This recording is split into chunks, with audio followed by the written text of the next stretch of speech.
আরে গাছই তো নেই, কিসের ছাদ বাগান করো সারাদিন? এ কটা গাছ, তার আবার ছাদ বাগান, ঢং যত সব।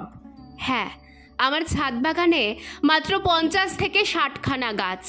এত বড় ছাদ আর মাত্র এ কটা গাছ, এটাকে বোধহয় সত্যিই ছাদ বাগান বলা যায় না।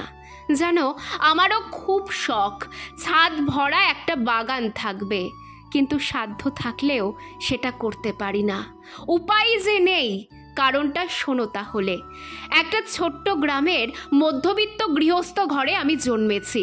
আর গৃহস্থ বাড়ি মানেই ধান, সর্ষে, গম সব কিছুই জমি থেকে নাগাতার আসতে থাকে। ঠিক যেমন এখন জমি থেকে ধান এসেছে, আর এই সব কিছুই ছাদেই শুকানো হয়। শুধু ছাদেই নয়, বাড়ির খোলান, উঠোন সব জায়গায়। এবার তোমরাই বলো, গোটা ছাদ জুড়ে যদি আমি বাগান করি, তাহলে বাবা কাকারা এই কাজগুলো করবে কোথায়?